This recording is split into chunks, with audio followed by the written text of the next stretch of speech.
Assalamualaikum warahmatullahi wabarakatuh.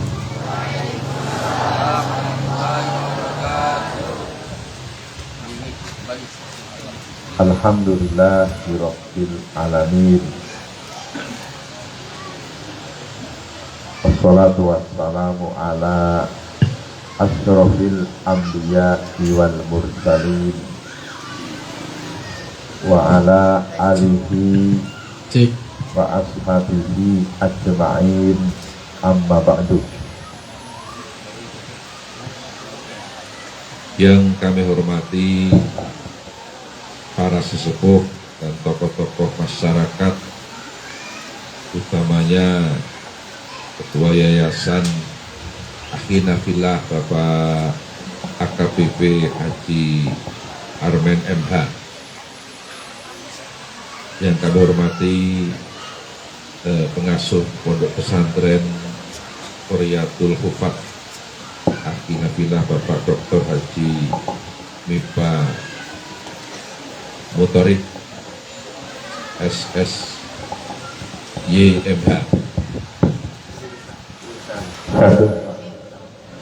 Hadirin hadirat hafizakumullah. Siang ini pertama-tama saya sampaikan terima kasih kepada keluarga besar Yayasan Pondok Pesantren Qoriyatul Hufat Desa Mayang, Kota Jambi, yang telah berkenan mengundang saya untuk menghantarkan hadirin sekalian ngaji di pesantren Qoriyatul Hufat. Harapan kami mudah-mudahan terima kasih kami kepada keluarga besar Pondok Pesantren Qoriyatul Hufat Mayang, Kota Jambi. Terima kasih kami mudah-mudahan oleh Allah dikategorikan perwujudan syukur kami kepada Allah Subhanahu wa Ta'ala. Sebab dalam sebuah hadis Rasulullah Shallallahu Alaihi Wasallam bersabda, Inna azkaron nasi lillahi tabaraka wa ta'ala azkaruhum linnas. Sabda Rasul, sungguh orang yang paling bersyukur kepada Allah adalah mereka yang paling berterima kasih kepada sesama manusia.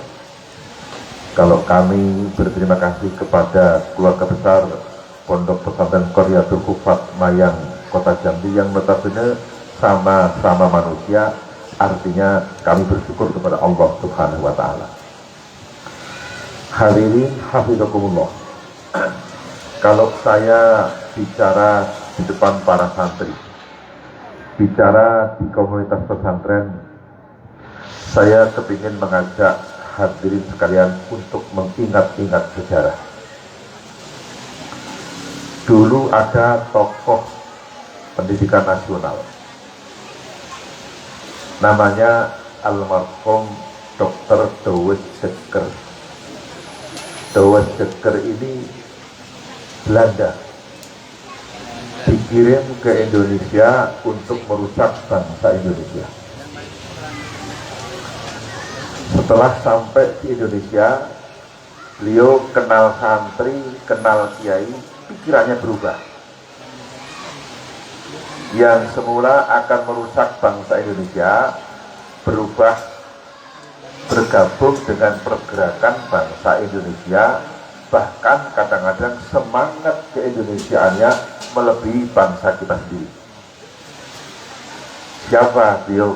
Dr. Douwes Dekker, yang punya nama lain Multatuli dan Setiabudi. Dia Belanda, dikirim ke Indonesia untuk merusak bangsa Indonesia. Setelah kenal kiai, kenal para santri, pikirannya berubah, merubah mindset yang semula akan merusak bangsa Indonesia, akhirnya bergabung dengan pergerakan bangsa Indonesia, bahkan semangat keindonesiaannya nggak kalah dengan bangsa kita sendiri. Setelah kenal santri, bahkan akhirnya beliau punya pendapat, Kalau tidak ada kiai dan pondok pesantren, maka patriotisme bangsa Indonesia sudah hancur berantakan. Ini pernyataan orang luar pesantren, objektif. Barangkali kalau yang punya pernyataan kayak gitu, kayak saya yang punya pesantren dan alumni pesantren, mungkin objektif itu malah masih mungkin dipengaruhi oleh subjektivitas kepesantrenan. Tapi kalau pernyataan semacam itu dari orang luar pesantren, ini yang tulus, objektif. Kata orang kampung saya, belaka suta gitu, belum berbutuh. Apa adanya. Bahkan beliau mengatakan kalau tidak ada kiai dan pondok pesantren, patriotisme bangsa Indonesia sudah hancur berantakan. Sejarah telah membuktikan para pengusir-pengusir penjajah di garis terdepan adalah alumni pondok pesantren.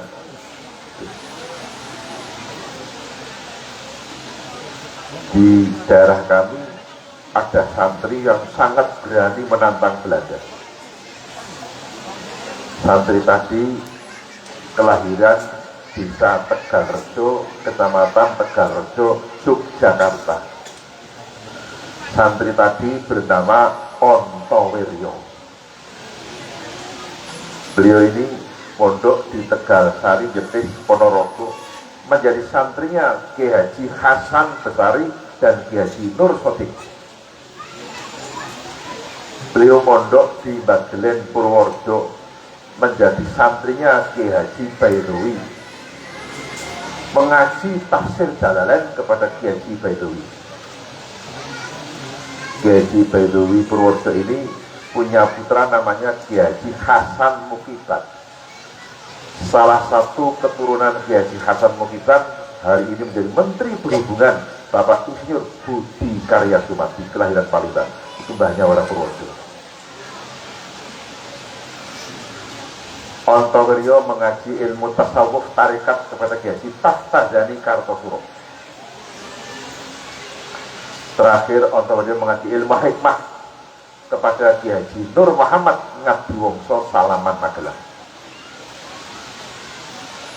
Ontowiryo menghimpun kekuatan berperang mengusi Belanda 5 tahun sampai pemerintah Hindia Belanda pusing menghadapi Ontowiryo. Uang kas pemerintah Hindia Belanda habis, Belanda punya hutang luar negeri gara-gara menghadapi Ontowiryo. Ontowiryo wafat dan dimakamkan di Makassar, ujung pandang dekat Pantai Losari. Ontowiryo oleh pemerintah namanya dijadikan nama sebuah kampus negeri di kota Semarang, di Tembalang dan Leburan. Bahkan oleh pemerintah Ontowiryo namanya dijadikan nama Kodam Jawa Tengah dan Yogyakarta. Ontowiryo terkenal dengan nama Pangeran Diponegoro. Itu santri. Itu santri, Pak. Namanya asli Ontowiryo. Namanya Kiai Abdul Hamid. Nama masyhurnya Diponegoro. Adapun nama lengkapnya panjang, Kiai Haji Kanjeng Bendoro Raden Mas Ontowiryo Abdul Hamid Mustahar Heru Cokro Senopati ing Ngalogo Sayyidin Panotogomo Amirul Mukminin Khalifatullah Tanah Jawi Pangeran Diponegoro Pahlawan Guaslaro. Hafal?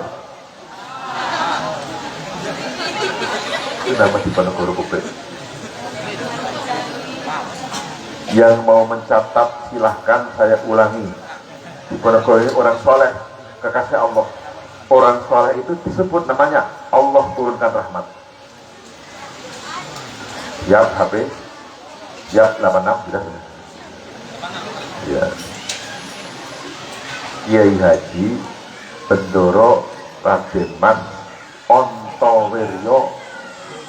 Saya ulangi, Kiai Haji Kanjeng Bendoro Raden Mas Ontowiryo Abdul Hamid Mustahar Heru Cokro Senopati ing Ngalogo Sayyidin Panotogomo Amirul Mukminin Khalifatullah Tanah Jawi Pangeran Diponegoro Pahlawan Gua Selarong. Hafal?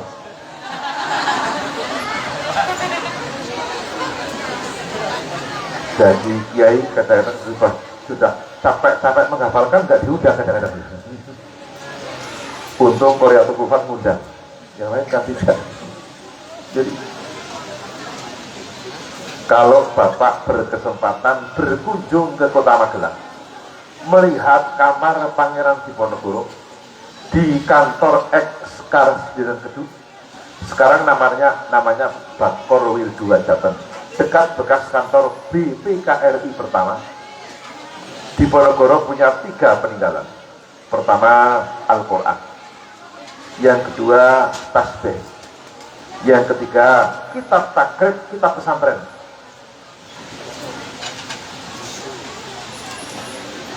Peninggalan pertama Al-Quran. Kenapa Al-Quran? Beliau seorang muslim. Peninggalan yang kedua apa? Tasbih. Kenapa tasbih? Beliau ahli zikir di Diponegoro itu. Bahkan tarekat. Profesor Salim Said, guru besar ilmu pertahanan di Jakarta, mengatakan Diponegoro tokoh tarekat. Habib Lutfi bin Ali bin Yahya Pekalongan, One Team Press, mengatakan Diponegoro tarekatnya double, ya Qadiriyah, ya Satoriyah. Peninggalan yang ketiga, kitab takrib, kitab madhab syafi'i, kitab pesantren. Maka Diponegoro bermadhab syafi'i. Tarawihnya 20 rakaat, subuhnya pakai kunut, jumatannya 2 kali adzan, sholatnya pakai sholli, habis sholat baca wirid. Itu Diponegoro. Ahlus sunnah wal jamaah Diponegoro.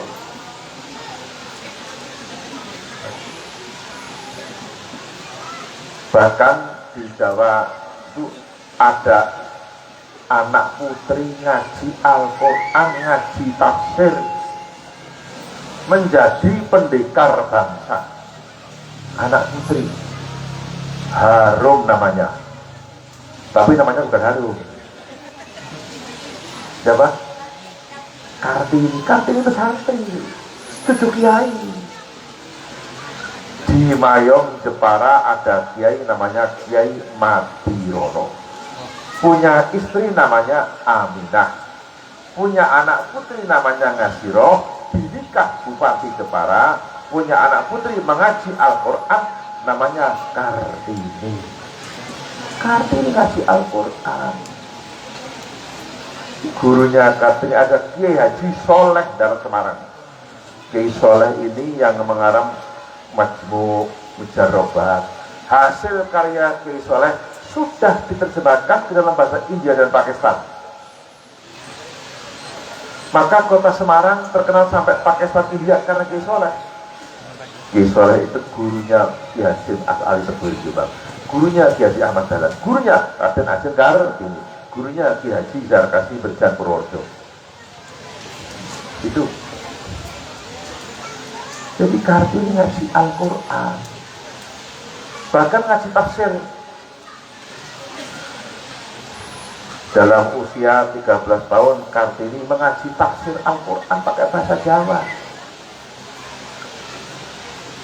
Suatu ketika Kartini bilang sama sang guru Kiai Soleh, Kiai, tadi Kiai ngajari saya tafsir Al-Quran pakai bahasa Jawa, Kiai, hati saya tentram Kiai. Setelah saya ngaji tafsir, tentram hati saya. Tolong Kiai, tafsirkan Al-Quran seluruhnya ke dalam bahasa Jawa. Usul Kartini, biar buat pedoman putri-putri tanah Jawa. Pada saat itu Kartini nggak mengatakan putri Indonesia, putri tanah Jawa. Kenapa? Pada zaman Kartini nama Indonesia belum lahir. Yang ada Jawa, Jawa, Nusantara, Kalimantan belum ada, yang ada Borneo. Sulawesi belum ada, yang ada Salebes. Sumatera belum ada, yang ada Andalas, betul. Jakarta belum ada, yang ada Sunda Kelapa. Saya tidak tahu kalau Mayang sudah ada belum. Belum ya.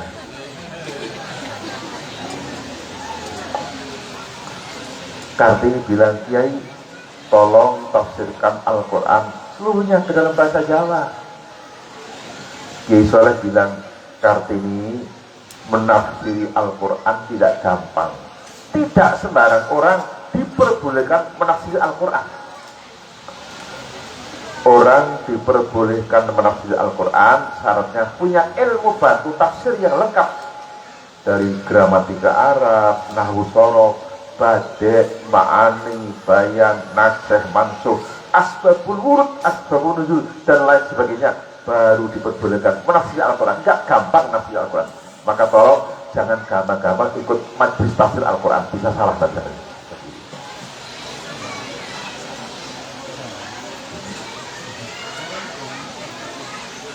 Terus Kartini bilang, Kiai, saya punya usul sama Kiai untuk menafsiri Al-Quran pakai bahasa Jawa. Saya punya keyakinan semua ilmu sudah Kiai miliki. Kartini bilang begitu. Akhirnya Kiai Soleh menundukkan kepala, menangis. Kiai Soleh ini mencucurkan air mata. Kok ada anak putri kecil kayak gini, yang kayak gini cerdasnya, bikin usul tafsir Al-Quran. Pada saat yang lain, Kartini dipanggil Kiai Soleh. Kiai Soleh bilang, Kartini, doakan saja, mudah-mudahan saya bisa menafsir Al-Quran 30 juz pakai bahasa Jawa. Dimulailah penafsiran Al-Quran ke dalam bahasa Jawa. Baru selesai 13 juz. Dicetak pertama di Singapura dengan judul Fairur Rahman fi Tafsir Ayatil Quran, karya Kiai Soleh Daerah Semarang, usul Raden Ajeng Kartini. Sejarah ini. Cuma sayang sejarah Kartini mengaji Al-Quran nggak pernah diterangkan di bangku sekolah, betul? Yang diterangkan cuma habis gelap terbitlah terang. Untung terang, coba kalau hujan gimana? Betul? Untung terang. Terang itu kan bahasa Indonesia. Orang kampung saya mengatakan Padang, betul? Maka di kampung saya ada lagu Padang. Padang bulan, ayo Padange koyo rino, ayo rembulane sing gawe awe, ayo Padang bulan, Padange koyo rino, rembulane sing gawe awe, ngelingake ojo turu-turi, rene tak critani kanggo tiba mengkuturi, rene tak critani kanggo tiba mengkuturi. Allahumma ayo sholli wa sallim ala Sayyidina wa Maulana Muhammadin. Allahumma ayo sholli wa sallim ala Sayyidina wa Maulana Muhammadin. Ad-dama ilmilah isolatan tajumatan bitawalil wabillahi solatan tajumatan bitawalil wabillahi. Terang bulan terang bintang siang, orang bulan melambai-lambai mengingatkan jangan tidur sore. Ini tak kabari untuk menghadap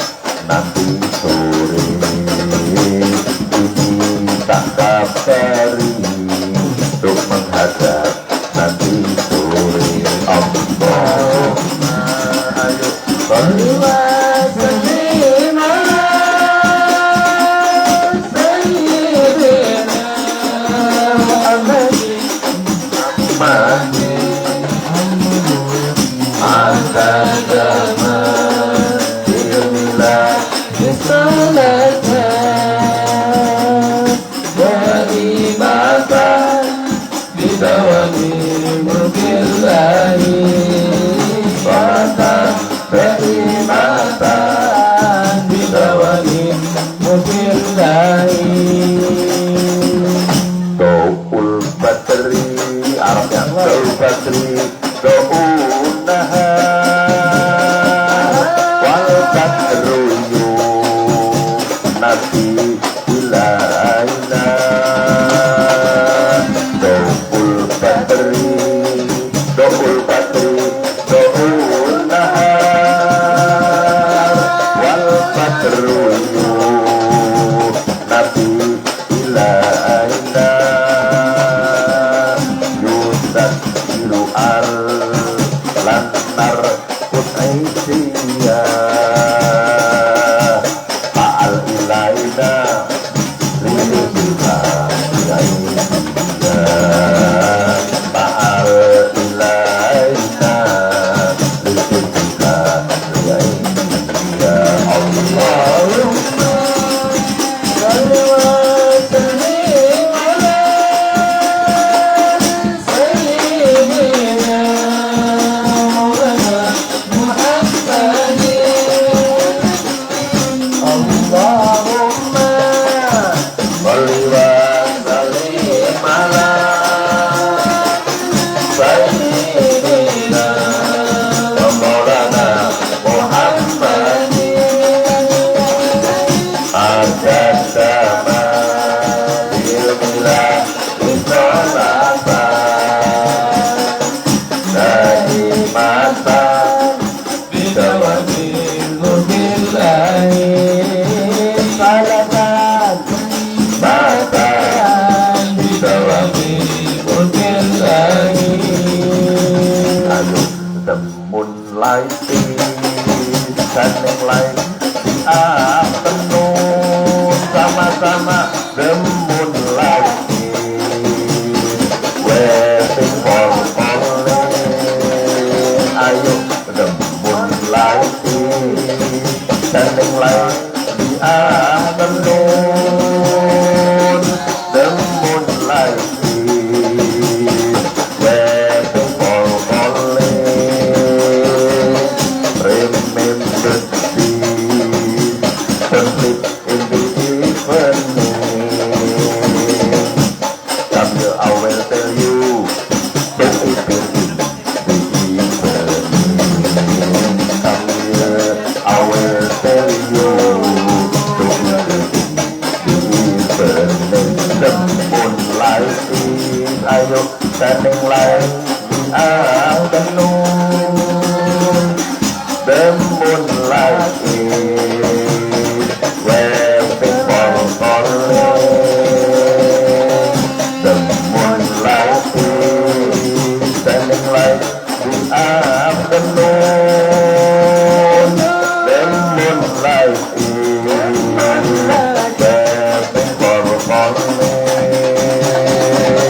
remember this conflict in the evening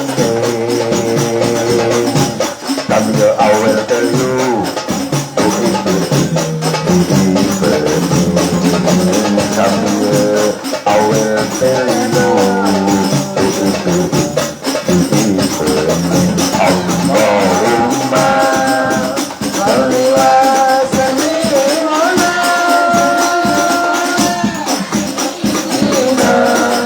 maulana Muhammadin Adadama bilmilah Isnolatan Naimatan Bidawati Nubillahi Salatan Naimatan Bidawati Nubillahi. Saya punya padang bulan berbagai bahasa Palembang, bahasa Komering, ada komplit Sunda, Madura, ada komplit ya.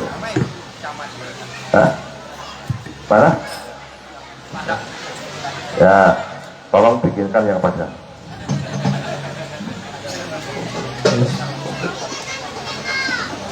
Mana Pak Camat, silakan masuk. Ini itu lagu The Moonlight is Padang bulan pakai bahasa Inggris. Monggo Pak Camat silakan. Maaf ini saya ngaji dulu ya.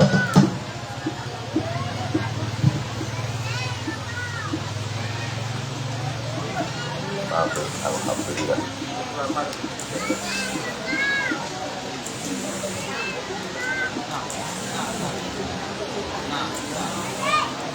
Anak bangsa yang dididik para ulama menjadi tokoh bangsa, betul? Contoh Pangeran Diponegoro, tadi contoh Raden Ajeng Kartini.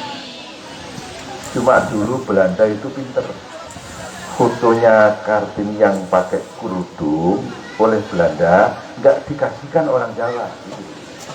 Jangan dikasihkan yang nggak pakai kerudung supaya masyarakat Islam benci sama Kartini. Itu politik Belanda itu. Jadi Kartini ngaji, santri. Bahkan tokoh pendidikan nasional yang namanya Ki Hajar Dewantara pun dia santri. Dia muridnya Ki Sulaiman Zainuddin. Cuma sejarah Ki Hajar Dewantara ngaji Al-Quran dan kitab kuning kepada Ki Sulaiman Zainuddin nggak pernah diserahkan di bangku sekolah.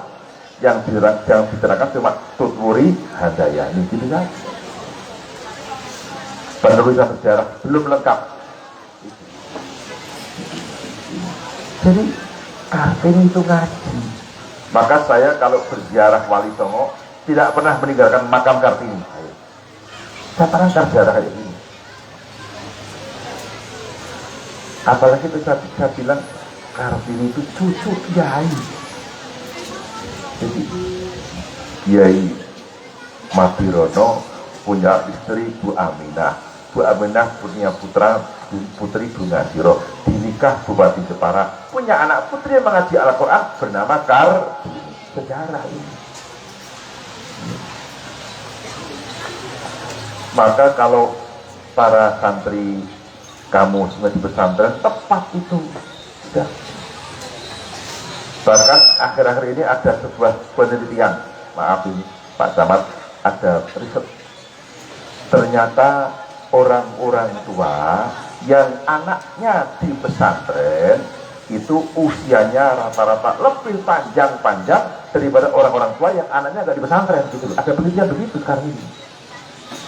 Sebuah kampus itu.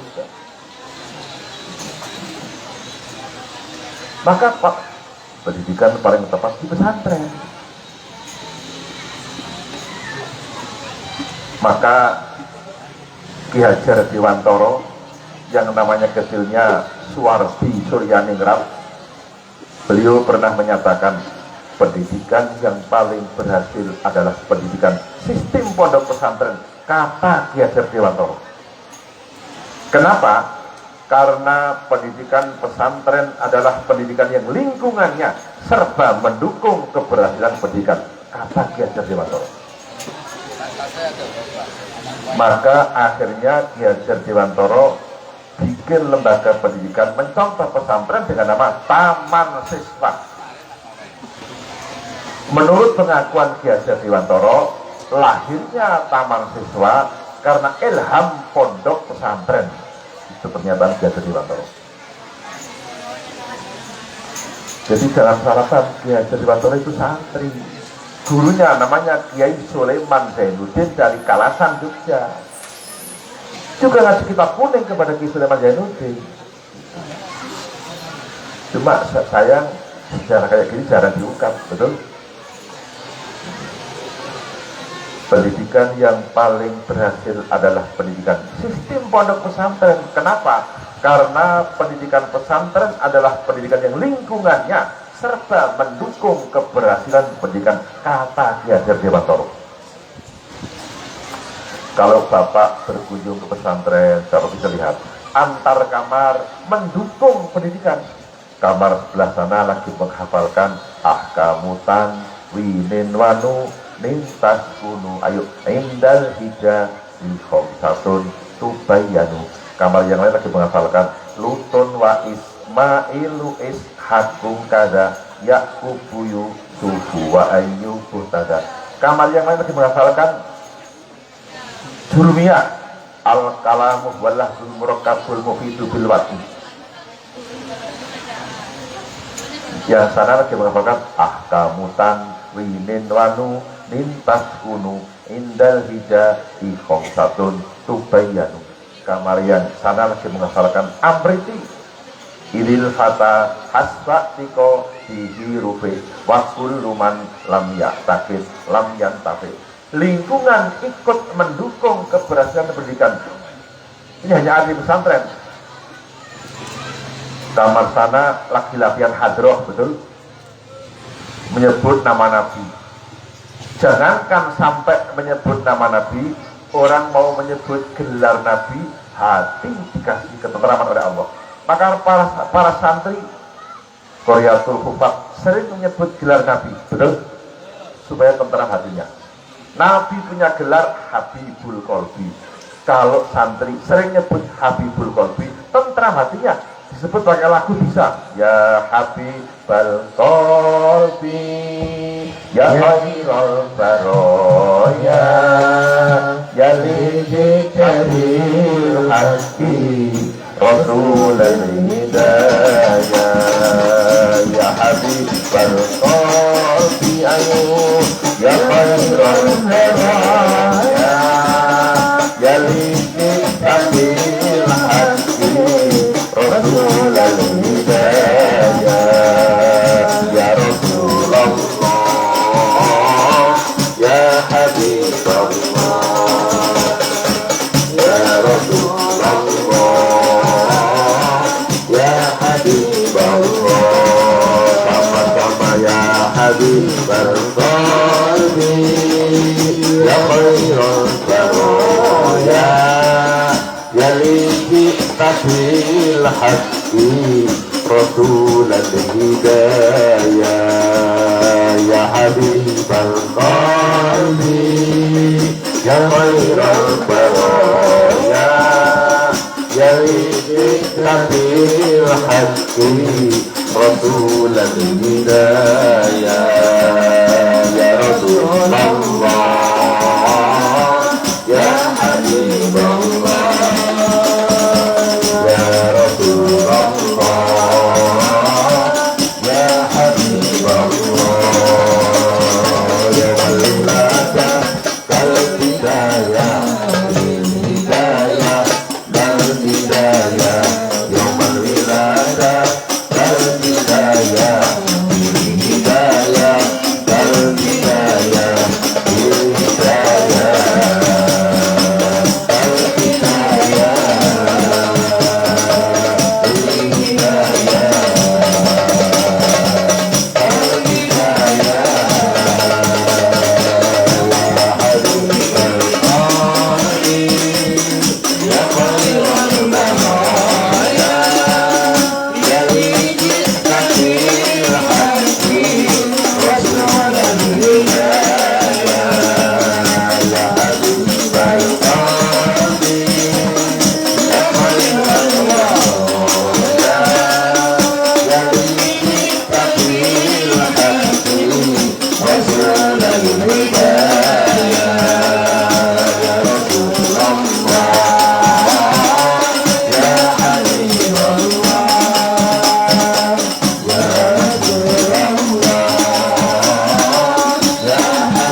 ya Habibul Qalbi, ya Khairul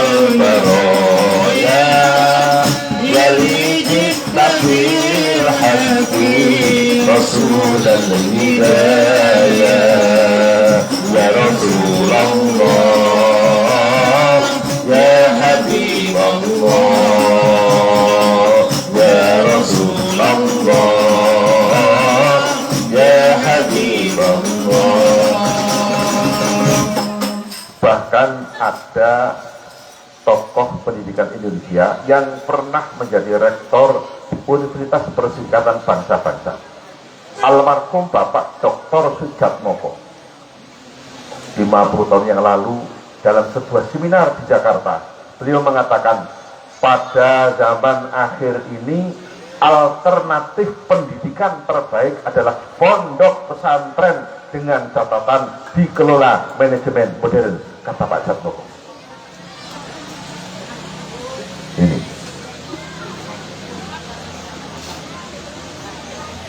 pada zaman akhir ini alternatif pilihan pendidikan terbaik adalah pondok pesantren dengan catatan dikelola manajemen modern.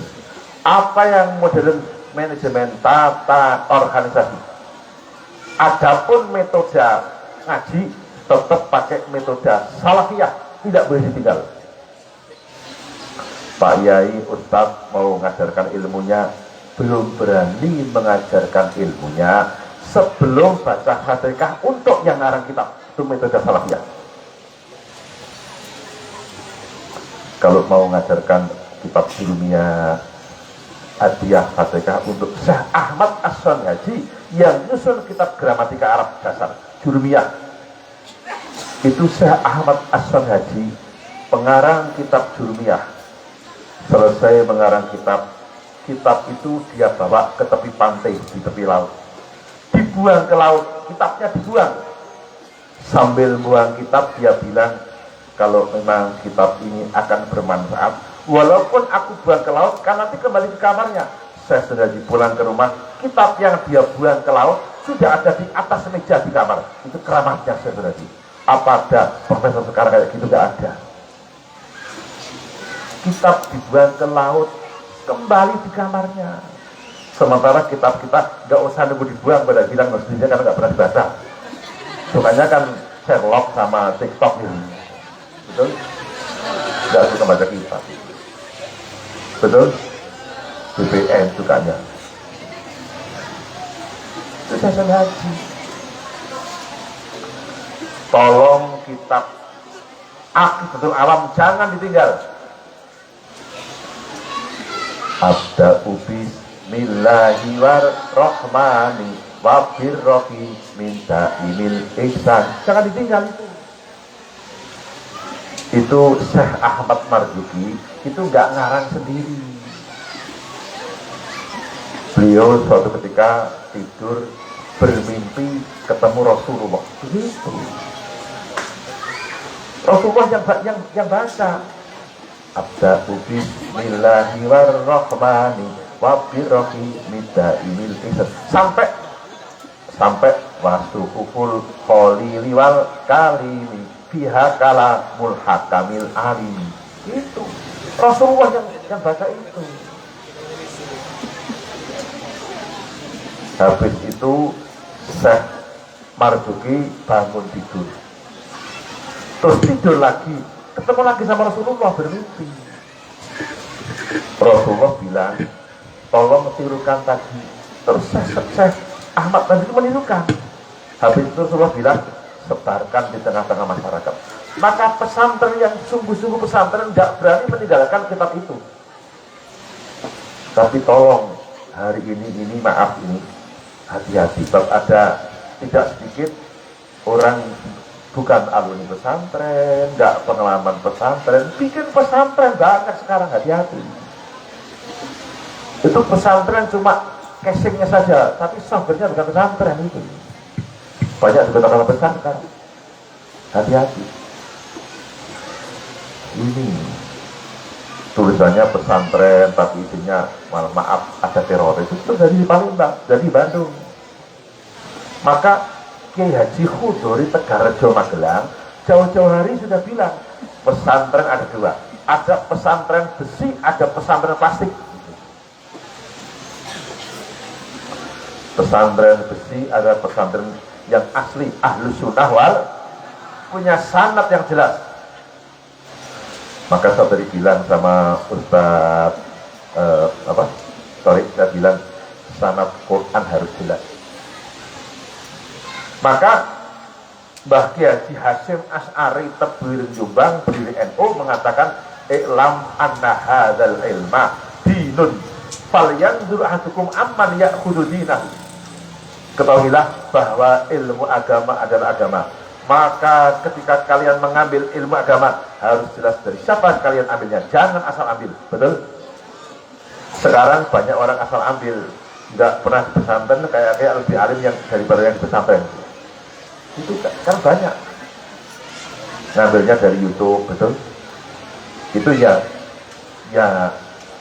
silakan, tapi untuk tambahan saja. Tapi dengan pokoknya harus ada sanad guru. Kayak kami dulu kami santri pondok Lirboyo Kediri. Saya sanadnya jelas. Saya dari Kiai Marzuki, Kiai Makhrus, Kiai Marzuki, Kiai Makhrus dari Kiai Abdul Karim Lirboyo, Kiai Abdul Karim dari Syekhuna Hasyim Asy'ari Tebuireng Jombang, dari Syekh Walid Bangkalan Madura. Jelas. Ilmu apa saja hendaknya sanad dengan jelas. Al-Quran juga begitu. Saya tadi bilang Ustaz Tariq, sanad Al-Quran dari mana? Dari keluarganya Ustaz Mubarak ini. Mbak, wah ini mana? Dari PTIK? Ya, jelas. Di Indonesia ini sanad Al-Quran sab'ah yang sempurna ini hanyalah lewat Kiai Haji Munawir Kerapia Yogyakarta. Kiai Haji Munawir punya murid yang sempurna sab'ahnya adalah Kiai Haji Arwani Kudus yang punya nyambuk itu. Jelas sanadnya. Hati-hati sekarang banyak rumah tahfidz di Jakarta tapi tidak jelas sanadnya. Namanya rumah tahfidz tapi isinya tidak jelas sanadnya. Banyak di Jakarta, di Bandung sekarang ini. Hati-hati. Ini. Maka kalau Bapak mau kirim anak ke pesantren, tanya sama para kiai, para ulama, tanya sama pengurus NU, jangan asal kirim gitu. Hati-hati kita ini. Bukan saja Al-Quran, ilmu zikir pun tarekat pakai sanad. Gitu. Di Jambi ini ada ulama besar yang masih kuliah, Syekh Arfad Banjar, Ayah Ali bin Abdul Wahab, Kuala Tungkal, Tanjung Jabung, Barat Jambi. Beliau mengambil sanad tarekat dari bapak saya, Kiai Haji Nawawi Sidik. Gitu. Jelas sanadnya. Ilmu apa saja hendaknya ada sanadnya. Lebih-lebih ilmu dasar Al-Quran dan dzikir. Itu ada sanadnya. Maka saya tadi pagi ngaji di Ustaz Latif di Rawasari. Tadi, ya. Tadi pagi saya di Ustaz Latif, kakaknya Ustaz Hakim, kakaknya Pak Anwar Sadat, Bupati Tanjung Jabung Barat. Saya sering ke Tanjung Jabung saya. Sampai sholat panjang saya besok di Metara, saya di Tanjung Jabung itu pagi. Nanti malam gimana ya nanti malam? Talang Bakung nanti malam. Saya itu di tempat di Jambi. Tadi malam dibagian pete di Bilu Patah. Jadi sanad harus jelas. Jangan asal ambil. Harus jelas dari siapa kalian ambilnya. Betul? As-sanad minad-din, karena sanad adalah bagian dari agama. Jelas. Qurannya pakai sanad, zikirnya pakai sanad, yaitu tarekat. Saya tadi di tempatnya Ustaz Latif saya bilang, ketika Bung Karno membacakan teks proklamasi di Pegangsaan Timur Jakarta, tampillah putra tarekat mendampingi Bung Karno ketika Bung Karno membacakan teks proklamasi di Pegangsaan Timur Jakarta. Ada putra tarekat dari kampung Batu Hampar, Payakumbuh, Sumatera Barat. Sang ayah bernama Ustadz Haji Jamil, guru tarekat Naksabandiyah Khalidiyah, punya putra mendampingi Bung Karno bernama Muhammad Hatta. Akhirnya terpilih sebagai wakil presiden pertama. Pak Hatta itu putra tarekat. Sayang sejarah Pak Hatta putra tarekat gak pernah diterangkan di bangku sekolah. Yang diterangkan cuma bapak koperasi saja gitu. Betul. Ini sejarah ini. Maka pada anak-anak santri, saya minta tolong yang rajin ya. Mumpung kamu senyampang, kamu masih muda. Allah itu memasukkan ilmu ketika masih muda. Itu sabda Nabi dalam kitab Ihya juz awal babul ilmi. Nabi mengatakan, wa ma utiyal alimu ilman illa wa huwa syabun, kata Nabi. Tidaklah seseorang itu dikaruniai ilmu oleh Allah secara utuh kecuali selagi masih muda. Ilmu itu utuhnya masuk ketika masih muda. Kalau udah tua kayak saya, ilmu sulit masuk, paling masuknya karet sekarang dulu. Terus apa? Terus karet apa? Apa? Selain karet apa? Sawit masuknya itu. Ilmu sulit masuk. Maka orang-orang yang berhasil itu ketika muda menyempatkan ngaji. Imam Syafi'i 7 tahun hafal Quran, 9 tahun hafal hadis muwatta, belum balik hafal hadis 70.000. Tiap puasa khatam Quran 60 kali. Imam Syafi'i itu belum balik hafal 70.000 hadis. Maka Imam Syafi'i mengatakan, hafidtu sab'ina alfan min hadithi Rasulillahi sallallahu alaihi wasallam qabla al-bulugh. Kata Imam Syafi'i, aku hafal hadis Nabi 70.000 sebelum balik. 9 tahun sudah alim, sudah menjadi mufti, belum balik sudah alim Imam Syafi'i itu. Maka pernah suatu ketika bulan puasa, Imam Syafi'i dalam usia 9 tahun kan dia belum balik, belum kuat bulan puasa. Dia mengajarkan ilmunya. Murid-muridnya itu 40 tahun, 50 tahun, 30 tahun. Terus di tengah-tengah mengajar, Imam Syafi'i bulan puasa itu minum siang-siang. Kan nggak apa-apa orang masih belum balik, belum kewajiban. Itu Imam Syafi'i itu di tengah-tengah ajar minum Imam Syafi'i. No problem, memang belum kewajiban ya belum balik. Imam Syafi'i itu 7 tahun hafal Quran. Syekh Abdul Qadir Jailani 6 tahun hafal Quran. Syekh Abdul Qadir Jailani itu. Syekh Abdul Qadir buka pesantren, santrinya mencapai 70.000. Syekh Abdul Qadir. Hebatnya Syekh Abdul Qadir itu buka pesantren tidak membeda-bedakan agama. Yang masuk di pesantrennya bapaknya masih Hindu, Buddha, masih Yahudi, diterima semua. Itu Syekh Abdul Qadir Jailani. Dan semuanya sadar masuk Islam. Itu Syekh Abdul Qadir Jailani. 70.000 santrinya itu dicapai. Maka sekali lagi adik-adik, kamu semuanya saya doakan ya, jadi orang-orang yang bahagia dunia akhirat, punya ilmu ya, dan kamu gak usah mikir apa-apa, yang penting mikir ngaji, sekolah sama jamaah, betul? Gak usah mikir besok jadi apa. Saya dulu di pesantren, saya 8 tahun di Lirboyo. Saya nggak pernah mikir apa-apa, nggak pernah mikir besok jadi apa. Yang penting ngaji. Tapi ternyata sampai di rumah, saya nggak pernah berpikir besok jadi apa. Tapi ternyata sekarang apa-apa jadi di rumah itu loh. Ekonomi jadi, pertokohan jadi, pesantren jadi. Alhamdulillah, santri di tempat saya ada 3.500 santri. Anak Jambi ada 98, anak Lampung 110, Riau 119, anak Sumatera yang di depan kami semua ada 360 dari Sumatera. Ada dari Johor, Selangor juga ada. Jambi yang banyak Merangin sama Tanjung Jabung Barat. Maka saya minta rajin. Tidak usah mikir besok jadi apa, betul? Yang jadikan itu Allah, betul? Allah yang akan menata. Kalau Allah yang menata, itu pasti lebih baik daripada kita yang menata. Kayaknya itu saja yang bisa saya sampaikan. Apa masih perlu tambah? Kalau tambah nunggu adzan dulu ya. Kita berhenti sebentar, ada adzan.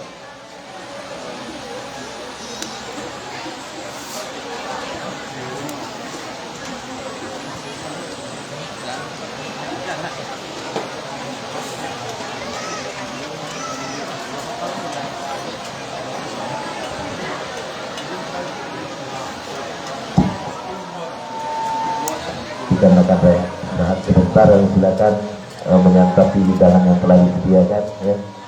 Minum kuenya.